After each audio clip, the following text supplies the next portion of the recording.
But I can say that I'm even prouder after witnessing what has happened within the department over the last 2 weeks.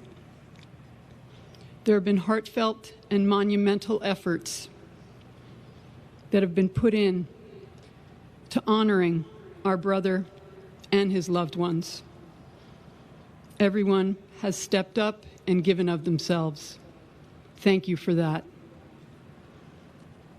So Patty, Sister Patty, Jackson, Grayson, Gil, Sonia, Greg, Nellie, and all of Jason's family. I've heard people say that there are no words at a time like this. I would say that there are no words to describe what and how we all feel. Grief is grief. We are devastated and heartbroken, but none of these words can possibly depict what you, his family, are going through. But there are a few words I can say. Last night, family and friends and the city of San Francisco and Patty, your fire department family, came together to pay tribute to our beloved Jason. I know there is little comfort for you right now, but I know you felt the love and respect last night. I hope you can take that in again today. And Patty, if I may say, my sister, I see your resilience. I see how strong you are. And by that, I mean how you are able to hold everything right now. The grief, the ability to express your emotions, to accept help, to be kind, and to care for your children like nobody's business. The word that I think of when I see you and I'm around you, Patty, is grace. You're embodying that right now.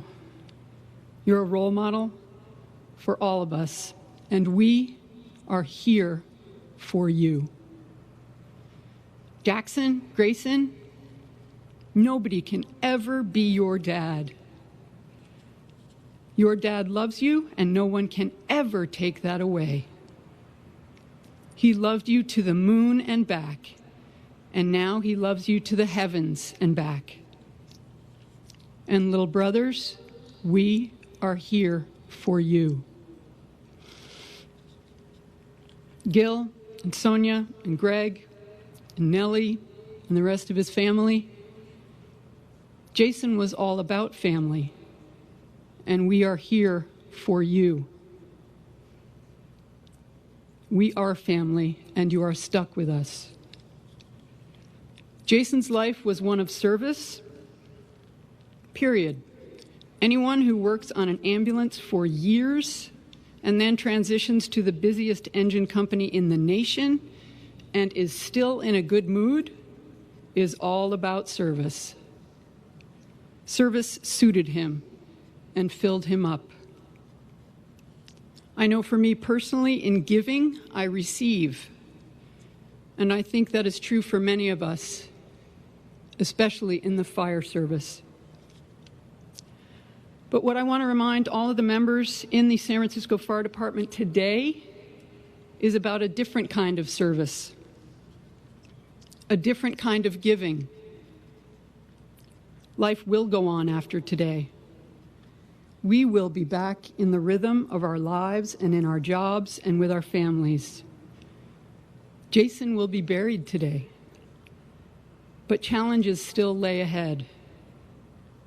Station 3 is hurting. Station 49 is hurting,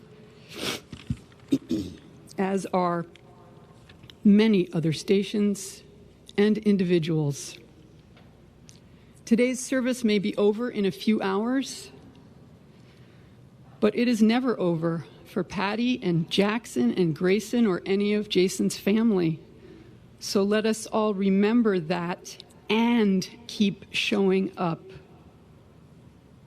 not just on a daily basis in our work and our lives, but showing up for Patty and family. Because this is what we do. Really, SFFD, I implore you to keep showing up for Jason's family. There is no other way.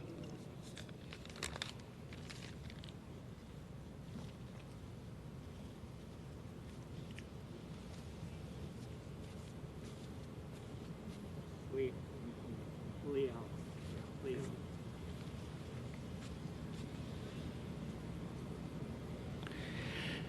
Now we invite Captain Eric Leol of Station 3 for his remembrance.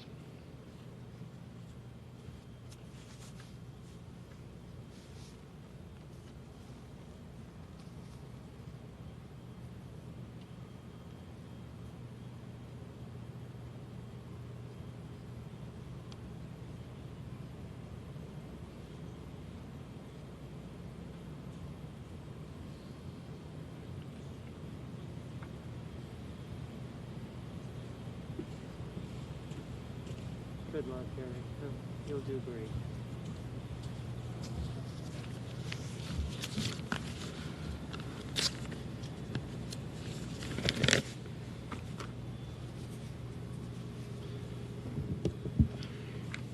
First off, thank you, Chief. That was excellent. For everybody who does not know me, my name is Eric Leol, Captain of Engine 3. I want to thank each and every one of you for being here today. On behalf of Station 3, I want to express our gratitude to the entire command staff of the San Francisco Fire Department, Local 798, the entire San Francisco Fire Department family, Father Green, and the new chaplains to the SFFD. Your support during this time is outstanding. It's difficult. You helped us out. Your work does not go unnoticed, and we appreciate it greatly.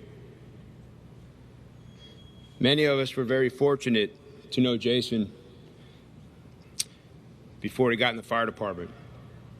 I met Jason and his brother Greg while I was stationed at 43. Jason and Greg's father was my boss, Gil Cortez. We had the pleasure to meet both Jason and Greg on their visits. When Jason was a teenager, he'd stop by from time to time, and we got to know him more and more. In fact, we got to know him so well that we did ski trips in the winter, ski trips in the summer. We invite Jason to our ski trips as a young man with us. He went a couple of times, and he often spoke to us in regard to what he wanted to do with his future plans before college. And he always mentioned he wanted to follow in his father's footsteps and become a San Francisco firefighter. Of course, all of us couldn't agree more. We agreed with him, we encouraged him, and we said, hey, add to the legacy pool. You can't go wrong. Jason went off to college, and a number of years had passed.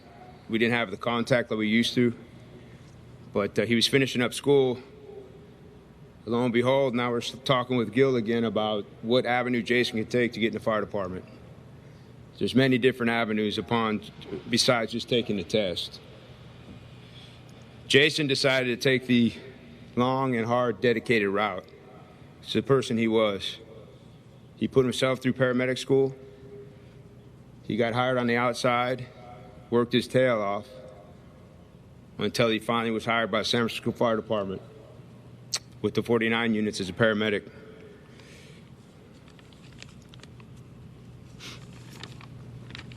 While Jason was on the 49 units, we often ran calls on Engine 3 with Jason. We'd mostly see him in the middle of the night. He worked his tail off. I always enjoyed watching Jason, his bedside manner. I call him our customers, but with our patients. He always did a fine job. We'd always have time to catch up, chop it up with Jay on the calls. And we would tell him at all times, when you make it to the fireside, you're coming to Engine 3, right? And Jason was always smile. After working 8 hard years on the 49 units, Jason finally made it to the suppression side as a firefighter paramedic. He never gave up, and he realized his dream. He graduated his academy, did his probation, then he went to Station 25, Engine 25, for a number of years. Then Engine 3 hit the jackpot. Engine 3 had a vacant firefighter paramedic spot available. There was no doubt who we were going to call to fill that void. Our first call went to Jason Cortez. We asked him, "Are you ready to come to Engine 3? And without even a stutter, Jason replied, "Hell yeah." Jason made Engine 3 that year, and he immediately gained the respect of all the guys at the station. He had a phenomenal work ethic. He provided great customer service. And lo and behold, he could cook. Boy, could Jason cook, and that goes a long way. He was a natural in the kitchen. He was just all around, just great to be around, Jason. He was always polite. He always smiled. He was a true gentleman. Having worked with Gil for many years, I would often ask Jason, "How is it possible that you came from your father? You are a saint." Jason, he would always laugh, such a kind soul. A few months after Jason made Engine 3, we do have our runs. Middle of the night, maybe 3 months after he made the station, 3:30 in the morning, about our 33rd run, I asked Jason, "Do you still like Engine 3? And he replied, "I love it."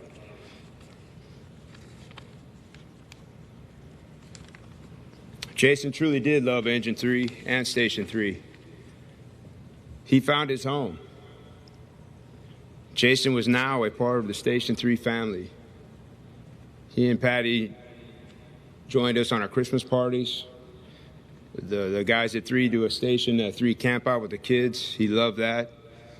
Jackson and Grayson both attended. He was it. He's our family now, as is the entire Cortez family. To the Cortez family, we will always be here for you. On October 7th, Jason Andrew Cortez lost his life in the line of duty.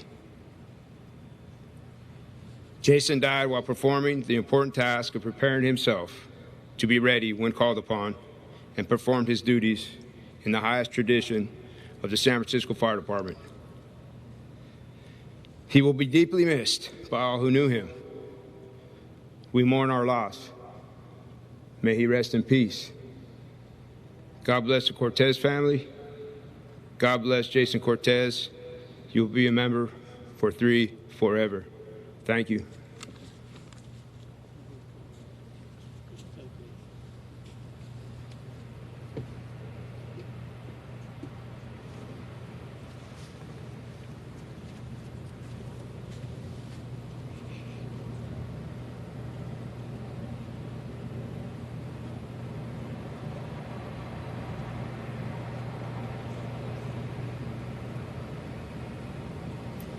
We now ask Gregory Cortez to please come up with his remembrances.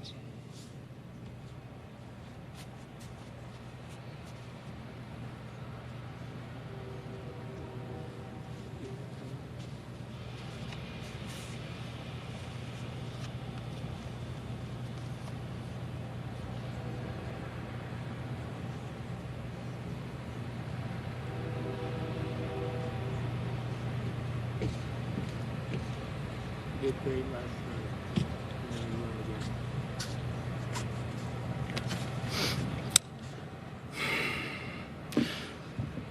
again. Thank you, Chief Nicholson and Eric, for your words. And I want to take a moment to thank the entire San Francisco Fire Department on behalf of our family for the transportation, the food sent to my father, all the texts, phone calls, support. You guys are our family, and you were Jason's family, and you've honored our family And more importantly, you've honored Jason. And I know you would not have it any other way, but I did want to say from the bottom of our hearts, thank you. We love you. I've been back in San Francisco for a couple weeks now, and it has been a floodgate of memories. Just a few miles down the road here is where we grew up, Potrero Hill, 576 Texas. Just 3 houses down was where my grandmother lived at 600. And I can see us galloping down there on any given Sunday, any given day of the week after school. I could see us walking up to Klein's Deli on a Saturday or Goat Hill Pizza. I could see us taking the bus together to Sacred Heart. I could see us as older guys in our 20s going to the Mission District to hang out, have a few drinks, where he'd tell me about life as a paramedic. I got to meet a lot of his paramedic friends during that time, and it was a bond. I could see why you guys loved him. I knew why I loved him. It was a different Jason. It was a happier Jason. I'll never forget those years.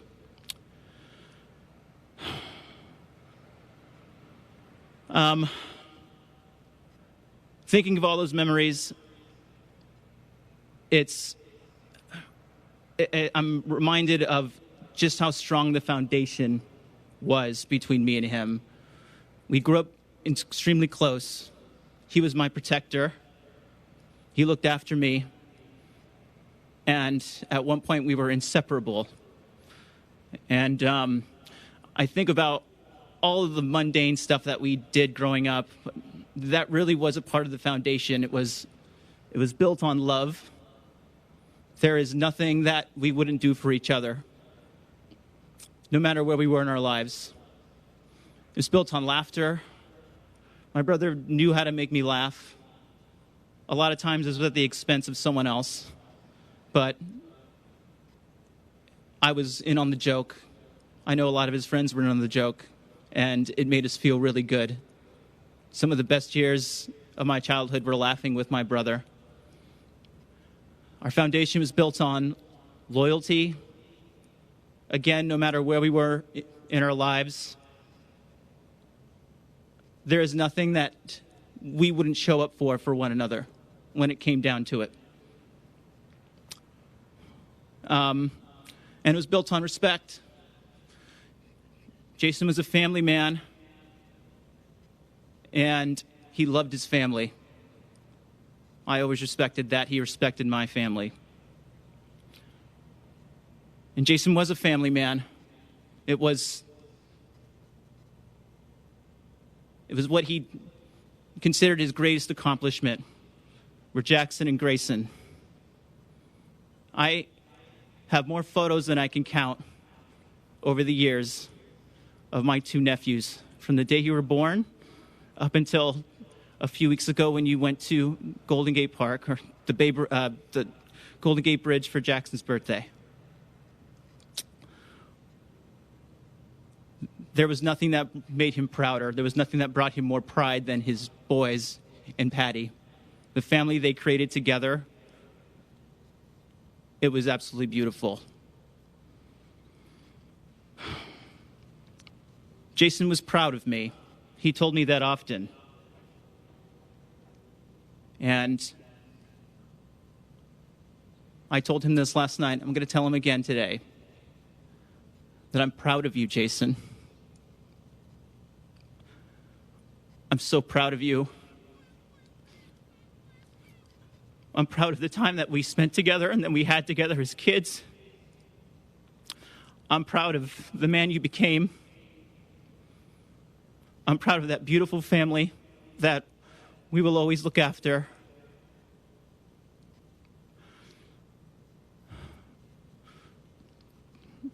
And I'm proud of this amazing show of support.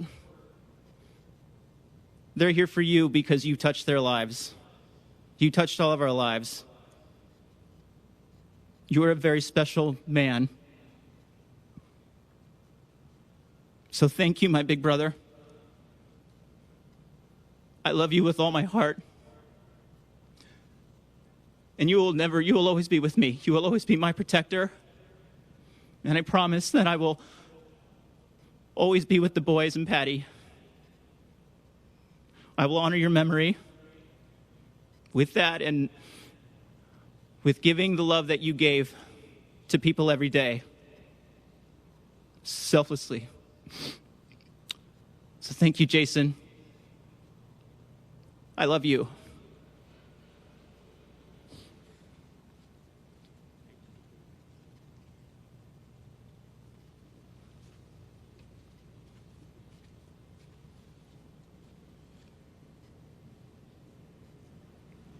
Now we invite Zachary Ewen for his remembrances.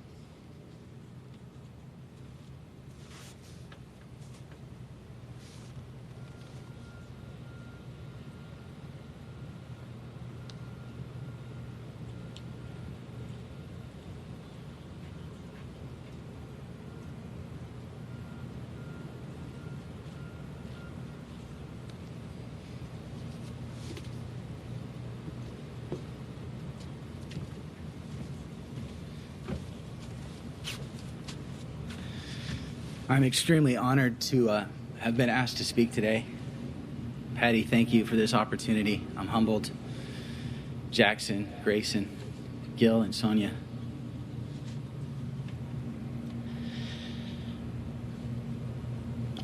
Jason and I met in medic school, 2004. And we quickly hit it off and bonded over the shared ups and downs of the clinical rotations at San Francisco General. And then we embarked on our field internships with San Francisco Fire at the same time. I had a lot of ups and downs. I had some rough days. I wasn't confident that I was going to do a very good job. Jason and I got into the habit of debriefing each other after a rough shift. And he always reminded me that I was probably doing better than I thought I was. And then he usually shared a misadventure or a misstep of his own. In that self-deprecating way he could always laugh at himself. And he made me feel so much better. And we got through it. We did it.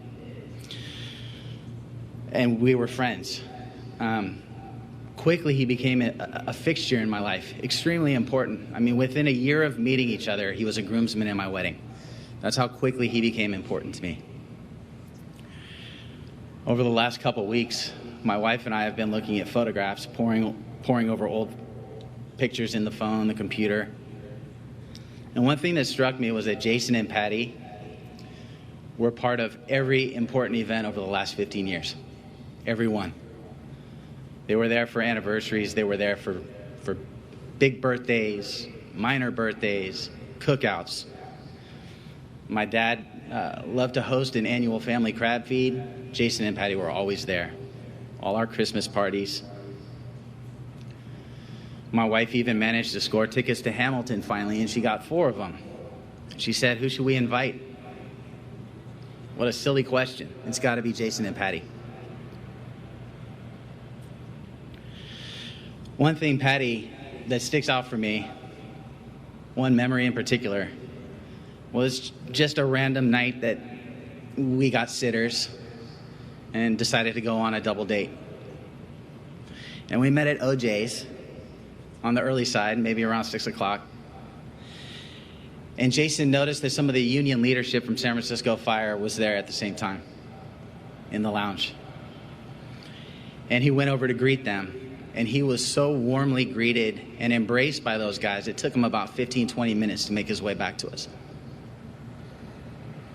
They loved him, and it was obvious. So we got our table at OJ's, and we sat there, and we closed that place down. We must have had that table for 4 hours, running up a huge tab. The waiter didn't mind. We were having a good time. We went through half that menu. We had drinks, laughter, companionship. From there, we went down to Tosca, and we closed that place down. And I think the only reason we parted company at 2 in the morning was because there was nowhere else to go. And that's what I think of when I think of Jason. When I was with him, it felt like we were celebrating something every time. Just being in his company felt like a celebration, an affirmation of everything that's good about life. Friendship, laughter, good food. In December of 2019, I didn't think things were going to get much worse than they were at that time for me. My dad was dying of cancer. He had just come home from the hospital for the last time and was on hospice. And Jason and I decided we'd go visit him one last time together. And I told Jason, don't expect too much. My dad might be sleeping the whole time. We might get in maybe a half an hour if we're lucky. He was frequently in a fog from the pain medications, in constant pain. Well, we got there and my dad was waiting for us. He was seated in his little chair. He had a light in his eye. He had energy. He was lucid. We watched the 49ers, and my dad sat there for 4 hours and had the time of his life. And that was because of Jason. I'm convinced of it. That's the effect he had on my father that day. My dad hadn't had a good day in 2 months. He sat there for 4 hours talking football history with Jason and stumping us with his trivia. And for 4 hours, I forgot how sick my dad was. And that was Jason's gift to us. The last time I saw Jason was the Monday, 2 days before the training accident. He came over to my house to watch a little playoff baseball. And we had a couple beers, we had a deli sandwich, and we just caught up. He talked about how happy he was in Castro Valley. He had just done a big demo on his yard and he was getting ready to landscape it. Jackson and Grayson were doing well. Patty, the love of his life, is doing well. The future is bright.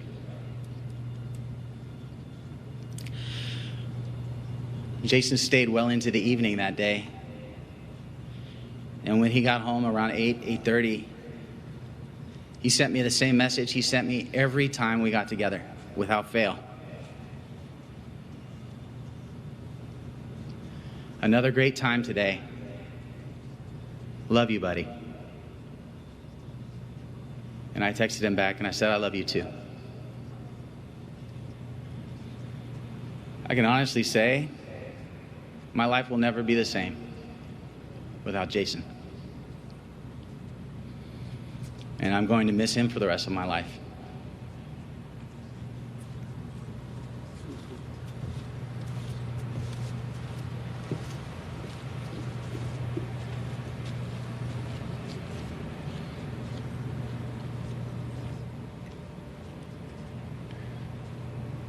Now I invite Jason Davidson for his remembrances.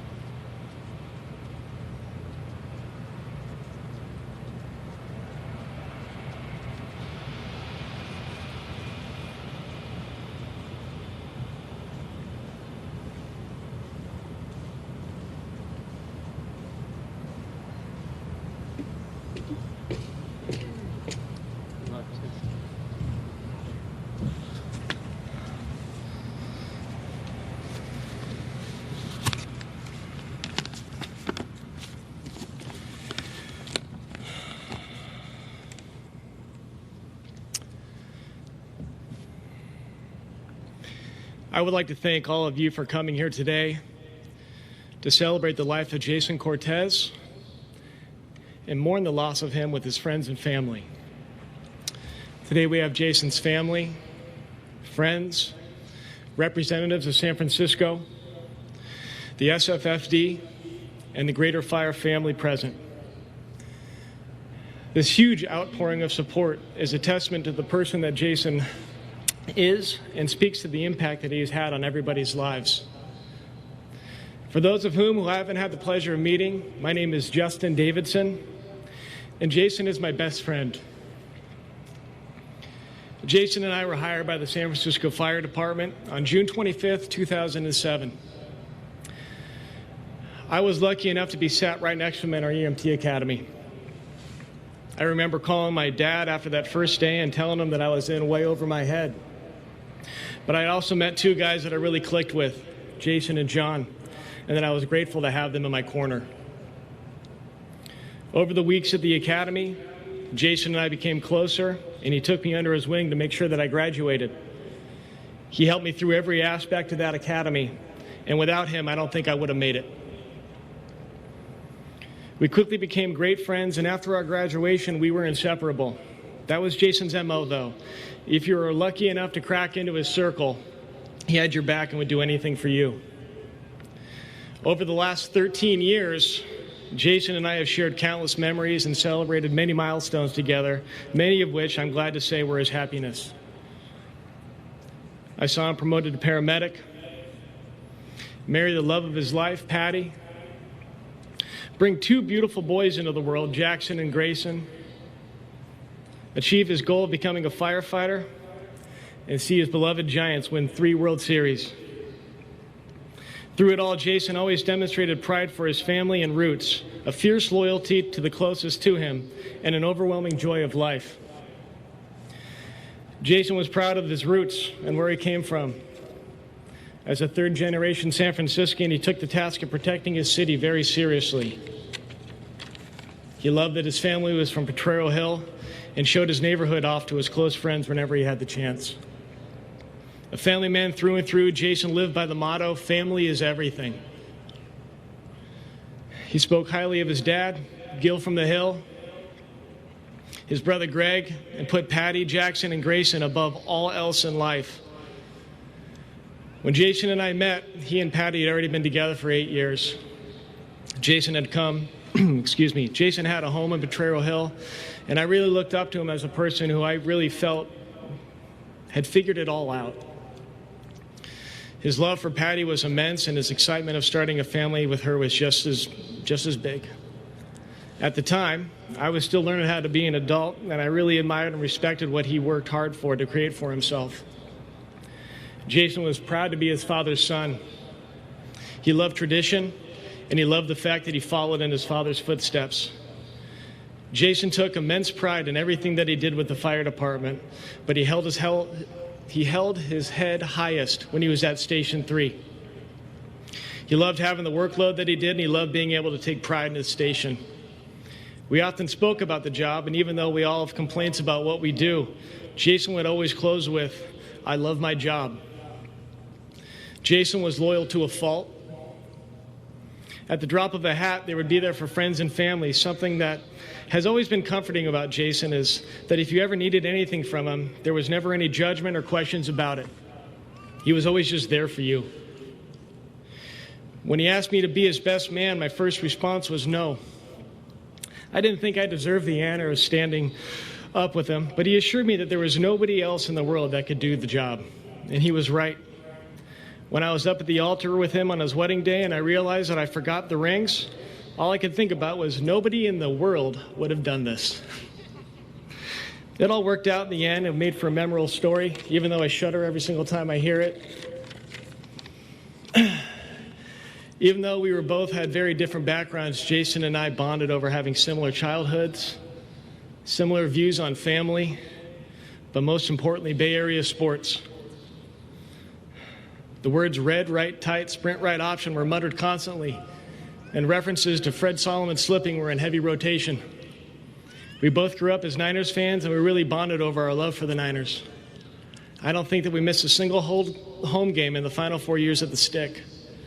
Being there for the pick of the Stick on its final game with Dustin and Jason was one of the best memories that I have. He got me to start loving Warriors basketball, and I got him to start loving Sharks hockey. I respected his love for the Giants, but I will concede that I am an A's fan. My memory might not be the best, but I do remember that it was really expensive being Jason's friend as an A's fan in between the years 2008 and 2012. We always used to have bets with each other for our respective teams, and it was customary every season that we would treat each other to a Bay Bridge game in each other's home. which was always the highlight of every baseball season for me. Even though we had great times for many years, I think Jason truly became the happiest after he had his boys. When I didn't think it would be possible for him to love Patty any more than he did, when she blessed him with children, you could see that it made him complete. Jackson and Grayson, they already seem wise beyond their years, which is such a testament to the way that Jason and Patty have been raising them. Jason had a joy for life that was unmatched. He took full advantage of every opportunity and never let anything deter him from doing something that he wanted. He never stopped learning and loved watching and participating in sports. Over the years, Jason played D1 basketball for St. Mary's, where he earned a bachelor's degree, exercised constantly, ran in marathons, practiced jiu-jitsu, participated in endurance races, skied, paddleboarded, biked, and boxed, just to name a few. Jason also loved the finer things in life and taught me how to enjoy them too. To treat myself to good food, good experiences, and nice clothing. Whenever we were out and I saw my eyes bug out at the check of a steak, he used to look at me, grab my hand, and say, "We deserve this." And he was right. We used to buy suits around our birthdays and make it a point to go out to a steak dinner in a suit on a monthly basis. In those years, I got to experience his take on the city that he loved so much.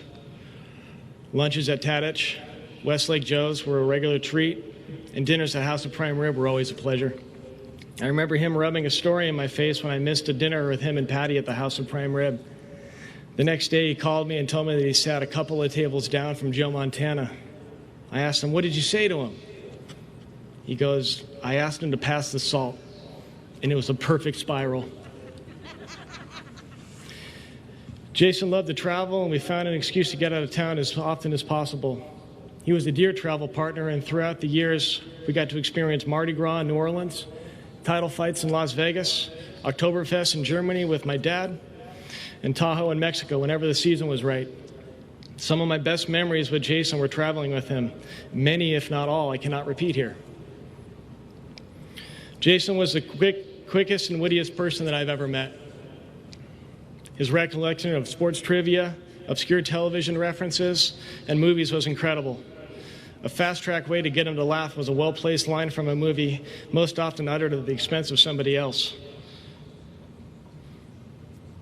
Jason was larger than life, and his loud, infectious laugh was like a guttural force that came from his barrel chest. Listening to his laugh, coupled with his toothy grin and big ears, is one of the best parts of spending time with him. I can still hear it in my head, and when I think about it, I'm going to miss it forever.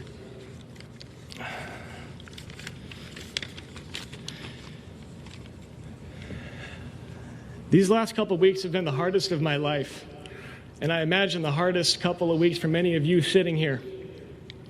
It's a cruel part of life that the way in which we discover how deeply we can love another person is by experiencing their loss. I have no silver lining to offer today. Our city and community, family and friends have suffered a great loss, one that we will mourn deeply for a very long time. It's a testament to how incredible Jason was that we're all here today, honoring this amazing man. He was a dedicated citizen of the city, the San Francisco Fire Department, and he was a central figure to his family and countless friends.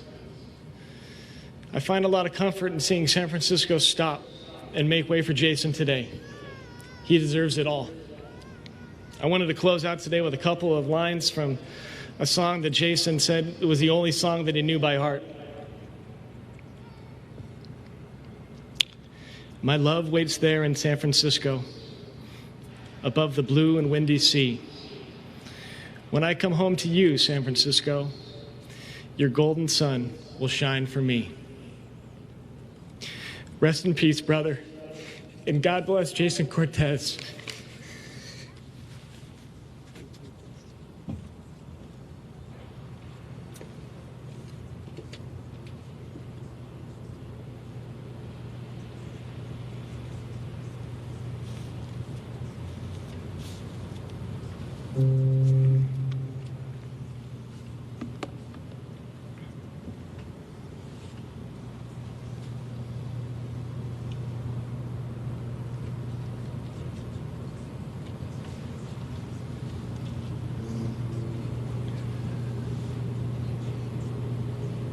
Let us rest for a moment and take a few deep breaths. Let us open our hearts and our ears to hear the word of the Lord. A reading from the Holy Gospel according to Luke. There was a scholar of the law who stood up to test him and said, "Teacher, what must I do to inherit eternal life?" Jesus said to him, "What is written in the law? How do you read it?" He said in reply, "You shall love the Lord your God with all your heart, with all your being, with all your strength, and with all your mind, and your neighbor as yourself." He replied to him, "You have answered correctly. Do this and you will live." But because he wished to justify himself, he said to Jesus, "And who is my neighbor?" Jesus replied, "A man fell victim to robbers as he went down from Jerusalem to Jericho. They stripped him and beat him and went off, leaving him half dead. A priest happened to be going down that road, but when he saw him, he passed by on the opposite side. Likewise, a Levite came to the place, and when he saw him, he passed by on the opposite side. But a Samaritan traveler who came upon him was moved with compassion at the sight. He approached the victim, poured oil and wine over his wounds, and bandaged them. Then he lifted him up on his own animal, took him to an inn, and cared for him. The next day he took out 2 silver coins and gave them to the innkeeper with the instruction, "Take care of him. If you spend more than what I have given you, I shall repay you on my way back." Which of these 3, in your opinion, was neighbor to the robber's victim? He answered, "The one who treated him with mercy." Jesus said to him, "Go and do likewise." The Gospel of the Lord. Praise to you, Lord Jesus Christ.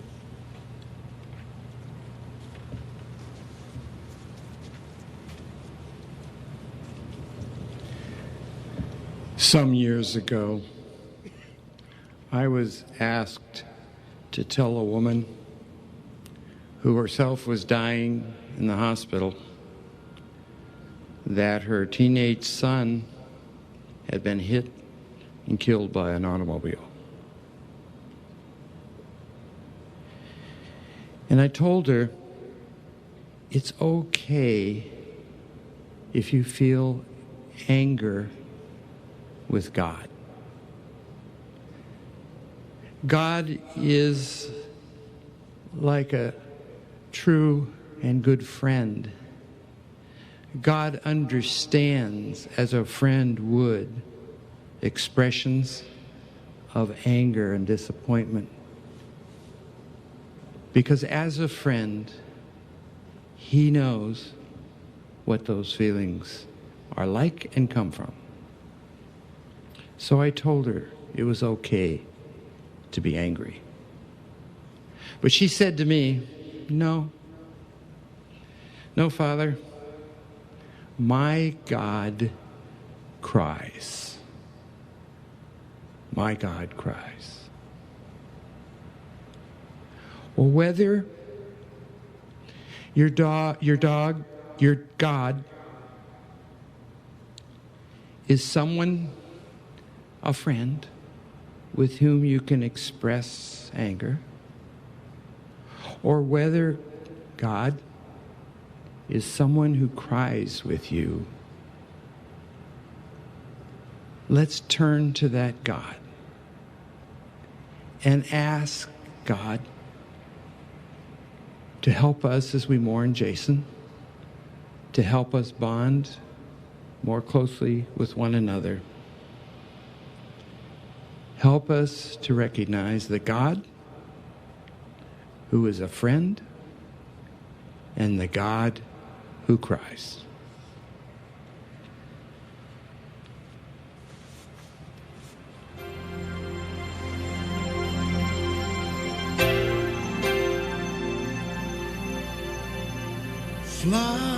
We're next going to have a release of doves by the family as we hear that familiar song, Fly Like a Bird. I want to soar like an eagle, though I may journey far away from home. I know I'll never be alone.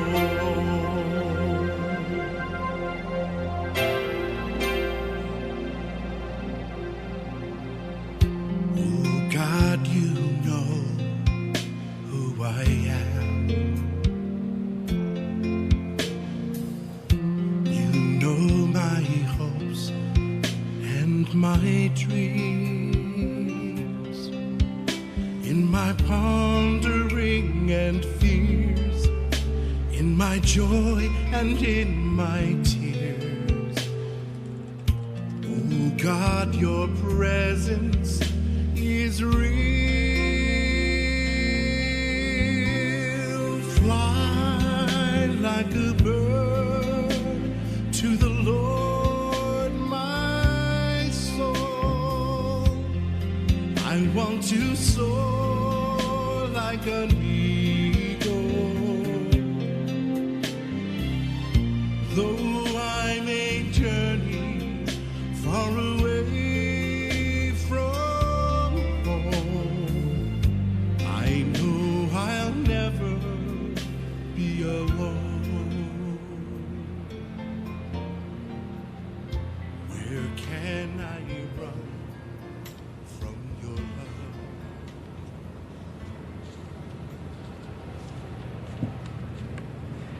Before we move to the final tributes that we have to Jason today, the fire department rituals, I think we should thank all of our speakers who spoke from the heart today and who spoke so wonderfully about Jason.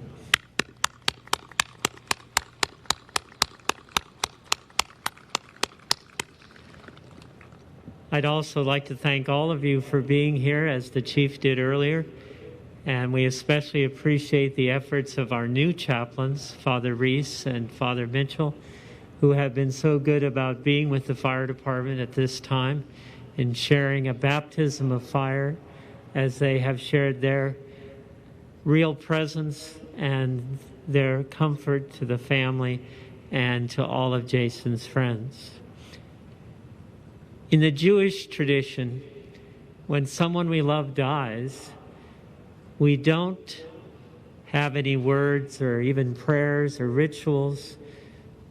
Family and friends gather together in silence because they know that there's a poverty in our words and in our rituals, but to let the family know that they are not alone, that there are people there who each in their own way feel the loss of the person that has died and the loss of the family that mourns their death. And so today, each in our own way, we have gathered around as not only the Cortez family, but the family of the San Francisco Fire Department, and in a real sense, as firefighters, as paramedics, as police and sheriffs, and as representatives from other jurisdictions and other departments. We have let the Cortez family know and the family of the fire department that we are not alone. And so we're deeply grateful to all of you for sharing in this time and in this celebration of Jason's life. In the San Francisco Fire Department, we have a number of rituals that express in some small way how much we appreciate, especially the supreme sacrifice of giving our life in the line of duty. And at this time, I would like to invite the head of Firefighters Local 798, Sean Buford, who is going to present not only a special medal from the International, but also a flag that flew over the Capitol in Washington, D.C.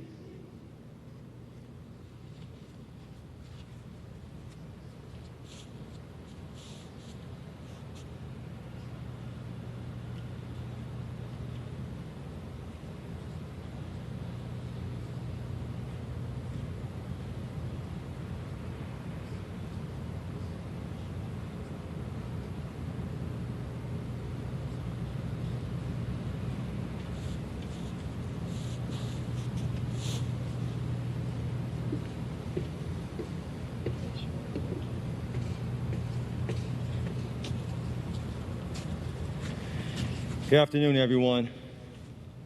My name is Sean Buford, President of San Francisco Firefighters Local 798.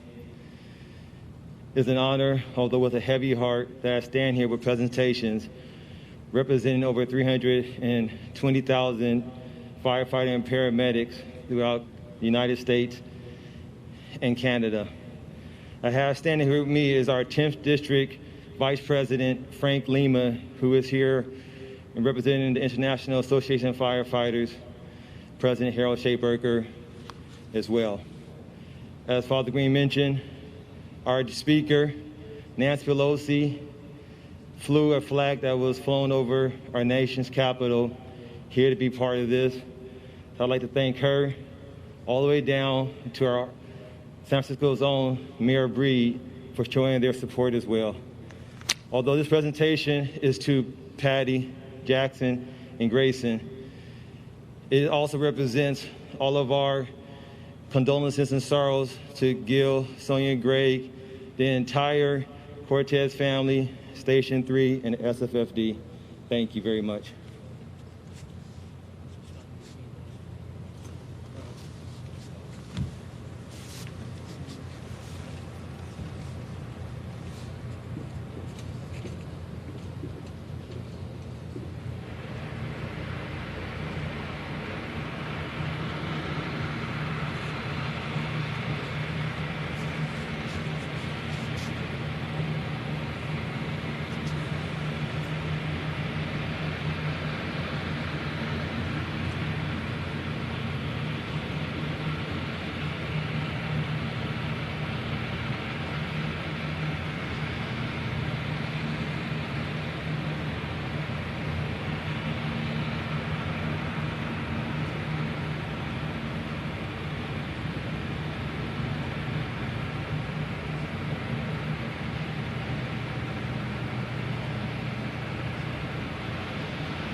At this time, our flag detail is going to come up to fold the United States flag, and Captain Eric Leol will present on behalf of the fire department the flag to Patty as a symbol of his service to our city and county, both as a paramedic and as a paramedic firefighter.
Chief Janine Nicholson will now present Jason's helmet and badge, symbols of his service to the San Francisco Fire Department.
In the San Francisco Fire Department, before radios and computers, firefighters were summoned to various alarms by a series of bells.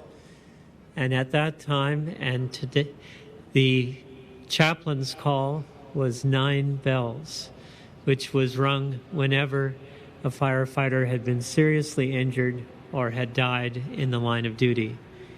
We do that tribute today as well for both our active and retired firefighters when they die. And it is a very special, very moving moment. The bell today is going to be rung by Jason's sons, by Jackson and Grayson. So I would like to ask all of you to please stand. Uniformed firefighters, attention, and salute.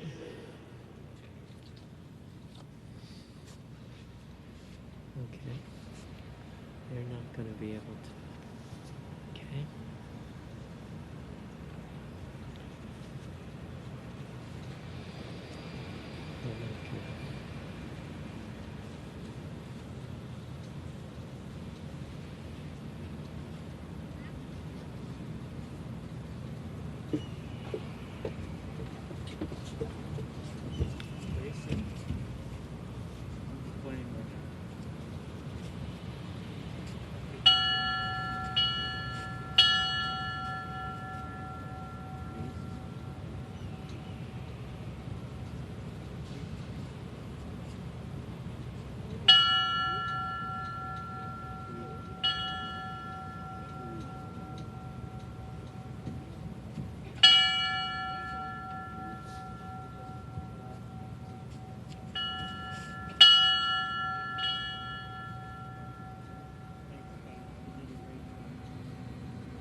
We thank these professional firefighters, pipes and drums, for accompanying us today. Firefighters at ease. We have a final prayer today to end this part of our service. And again, we thank you all for being here. And after the prayer, there will be a special water display by the San Francisco Fireboat. And also at the conclusion of the prayer, we'd ask all of the uniformed firefighters to please line up along that white line so that you can give Jason the final salute.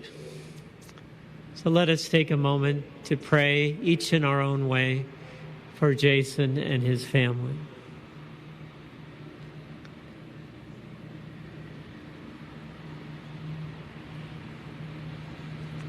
Lord our God, we thank you for sharing Jason with his family and friends. Now that he has answered the last alarm, we ask you to give him a place in your kingdom. We know how hard it is for us to express ourselves, both our loss, our grief, and our questions. But with your help and with your strength, let us be there for this family, both the Cortez family and the San Francisco firefighters family, and watch over each other in your love. Amen. So firefighters, if you will begin lighting up, please.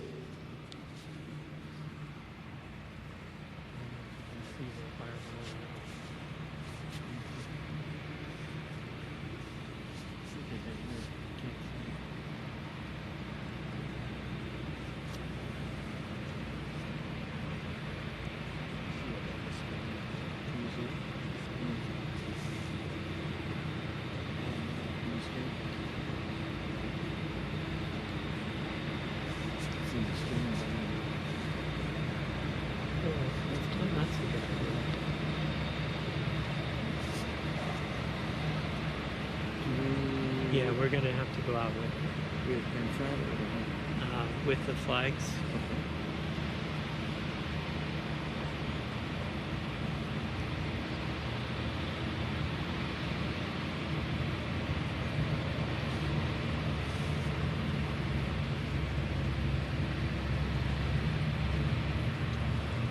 And thanks again to both of you for all your hard work today.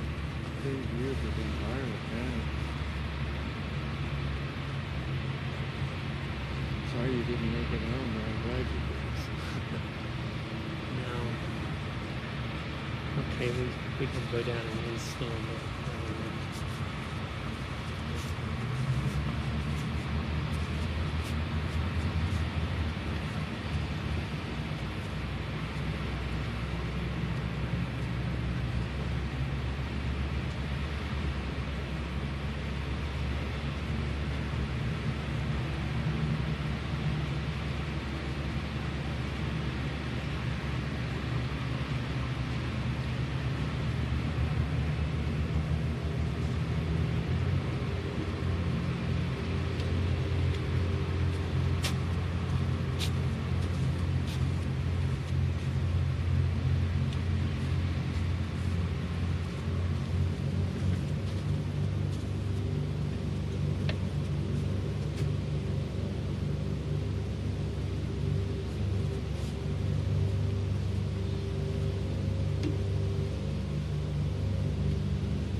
detail.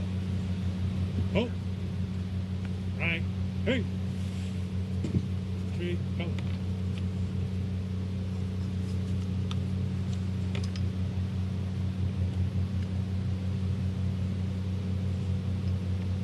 Right. Hey. Forward. Hey.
The loveliness of Paris seems somehow sadly gay. The glory that was Rome is of another day. I've been terribly alone and forgotten in Manhattan. I'm going home to my city by the bay. I left my heart in San Francisco.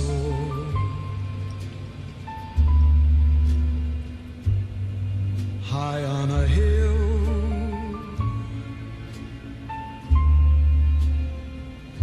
it calls to me to be where little cable cars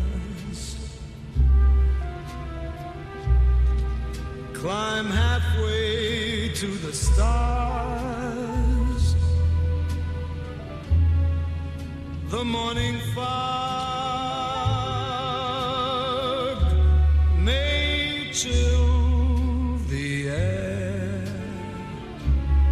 I don't care, my love waits there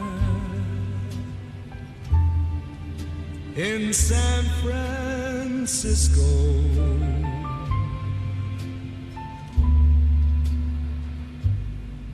Above the blue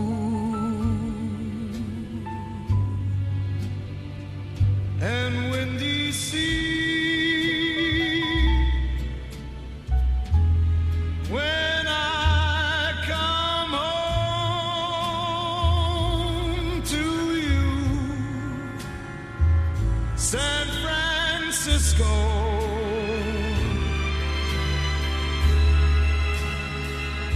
your golden sun